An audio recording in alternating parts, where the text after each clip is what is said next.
世界のジャパンチャンネルへようこそ。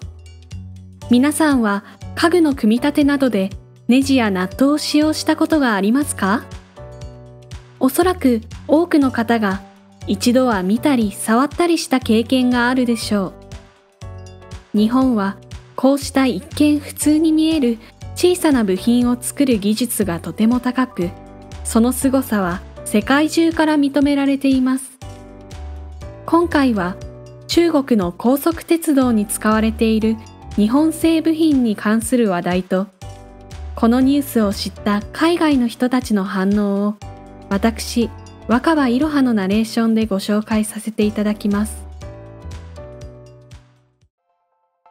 2021年1月に発表された世界のスマートフォン出荷台数シェアランキング2020にて、3位ファーウェイ、4位シャオミ、5位ビボとトップ5に中国勢が3社もランクインしました。このように世界のスマートフォン市場で中国メーカーが存在感を強めていますが、実は中国製のスマートフォンには日本製の部品や日本が開発した技術も数多く搭載されています。これはスマートフォンに限った話ではなく、中国産の自動車にも日本メーカーのエンジンが搭載されるなど、日本製品が中国製品を裏で支えていると言っても過言ではありません。これは中国が近年輸出を推進する高速鉄道も例外ではなく、過去に中国メディアでも中国高速鉄道は裏で日本製品に支えられているといった内容の記事が掲載されました。記事では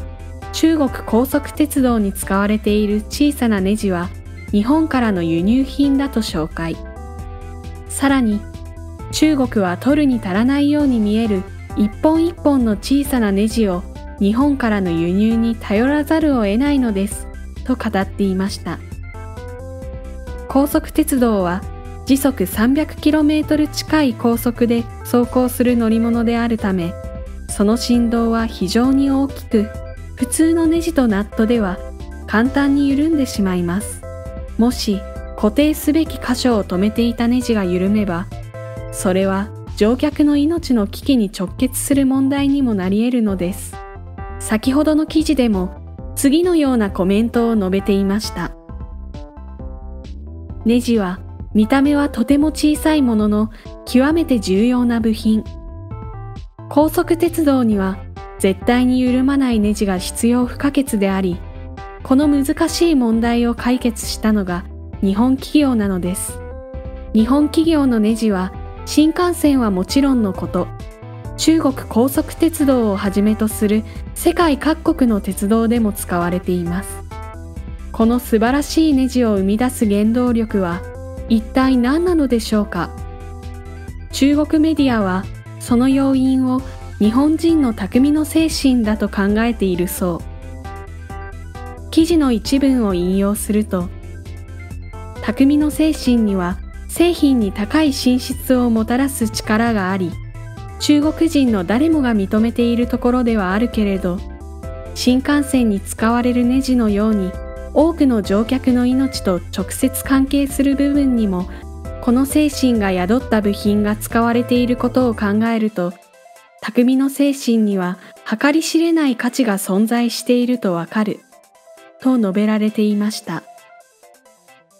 最近では工場を機械化したり、コストの低い海外に工場を移したりする企業が増えていますが、日本人がもともと持っている匠の精神はそこでも生きているというのです。この記事に対し中国から様々なコメントが寄せられました。その一部をご紹介しますので、皆様も何かご意見がありましたら、ぜひコメントをお待ちしております。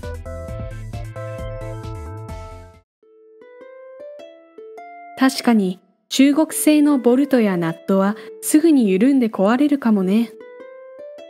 それに対して日本から輸入したナットは中国製のレンチが壊れるくらい回しても緩まないんだ。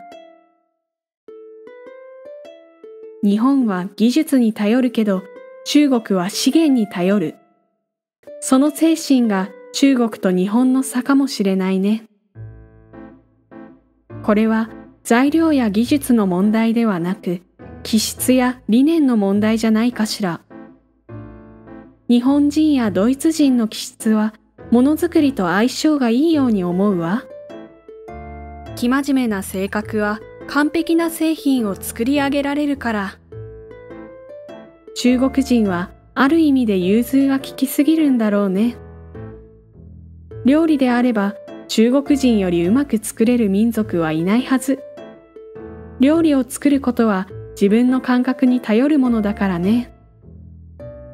だけど、このような性格は科学技術の方面には向かないんだ。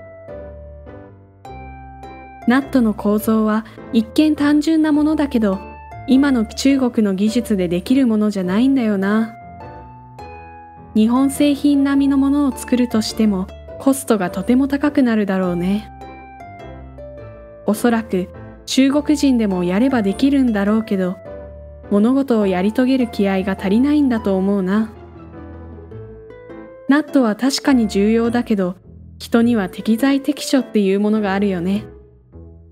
中国人に不向きなことは他国に任せればいいんじゃないかな。お金を出して買ってるわけだから、買われた国にもちゃんと利益が入るしさ。心配なのは、一つの部品のことではなく、中国が他国から学ぼうとしない、その精神かもね。中国国内の高速鉄道には、そろそろ中国製の部品を使い始めると思う。ただし、高い要求が求められる部品については、まだしばらく輸入品を使っていくだろうな。中国で製造されたものが全部悪いってわけじゃないだろう。高速鉄道の優先設備は確か全部中国製だった気がするし、高炉のレベルは溶鉱の強度を決める。高強度の溶鉱こそ高品質なボルトを生み出すんだ。中国は表面的なものは真似できるけど、真の技術は真似できないんだよね。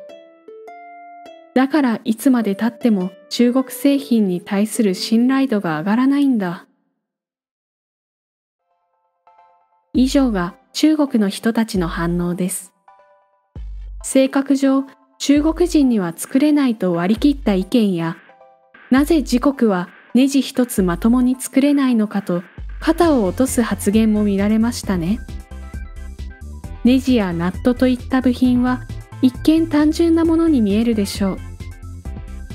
しかし、そこには日本の最先端技術がふんだんに盛り込まれているのです。日本が誇る新幹線には16両編成で計2万本ものボルトが使われています。もし仮に時速 250km の走行中にこの中のたった1本でも部品が外れれば大事故につながりかねません。想像するだけでもすごく恐ろしいですよね。そしてそれを回避するための点検と締め直しには気が遠くなるような労力と費用がかかってしまうのです。そこで東大阪市にあるハードロック工業の若林勝彦社長が発明した絶対に緩まないハードロックナット。皆さんはご存知でしょうか？とても有名なので、もしかすると聞いたことがある方もいらっしゃるかもしれません。この究極のナットは低コストでありながら、新幹線をはじめ世界中の乗り物や建物の安全走行を支え続けている画期的なナットなのです。